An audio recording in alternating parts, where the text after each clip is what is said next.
പ്രിയപ്പെട്ട പ്രേക്ഷകരെ, മൈക്കിൾ ജോർദാനെ അറിയാത്ത കായിക പ്രേമികൾ ഉണ്ടാകില്ല. 10ാം ക്ലാസ്സിൽ പഠിക്കുമ്പോഴാണ് സ്കൂളിലെ ബാസ്കറ്റ്ബോൾ ടീമിലേക്കുള്ള സെലക്ഷൻ നടക്കുന്നത്. ജോർദാനും പേരൊക്കെ കൊടുത്തു. പക്ഷേ പേര് കൊടുത്തെങ്കിലും ഉയരം കുറവാണെന്ന് പറഞ്ഞിട്ട് അവനെ ടീമിലെടുത്തില്ല. ഹൈറ്റ് കുറവാ, പറ്റില്ല എന്ന് പറഞ്ഞു. വീട്ടിലെത്തിയ ജോർദാൻ മുറിയിൽ കയറി ഒരുപാട് നേരം കരഞ്ഞു. മമ്മിയും പപ്പയൊക്കെ വന്ന് ചോദിച്ചപ്പോൾ പറയുന്നത് ഉയരം കുറവാണെന്ന് പറഞ്ഞ് അവരെന്നെ ടീമിലെടുത്തു. എന്നാൽ തോറ്റുകൊടുക്കാൻ ജോർദാൻ തയ്യാറായില്ല. അവൻ പരിശ്രമം തുടർന്നു. അങ്ങനെ പ്രധാന ടീമിൽ ഇടം നേടിയില്ലെങ്കിലും സ്കൂളിലെ ജൂനിയർ ടീമിൽ ജോർദാൻ ഇടം പിടിച്ചു. ദിവസവും രാവിലെ 5 മണിക്ക് എഴുന്നേറ്റ് അവൻ പരിശീലനം ആരംഭിച്ചു.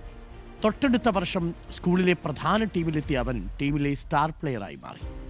പിന്നീട് ലോകം കണ്ടത് മൈക്കിൾ ജോർദാന്റെ അത്യുഗ്രൻ പ്രകടനങ്ങളായിരുന്നു. അമേരിക്കൻ പ്രൊഫഷണൽ ബാസ്കറ്റ്ബോൾ ലീഗായ NBA-യിൽ 6 തവണ കിരീടം നേടിയ ജോർദാൻ ലോകം കണ്ട ഏറ്റവും മികച്ച ബാസ്കറ്റ്ബോൾ താരമായി.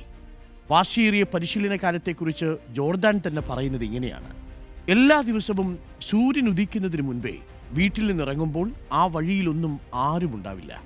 ട്രെയിനിങ് ഗ്രൗണ്ടിലെത്തി പരിശീലനം തുടങ്ങുമ്പോഴും അവിടെയും ആരും ഉണ്ടാവാറില്ല.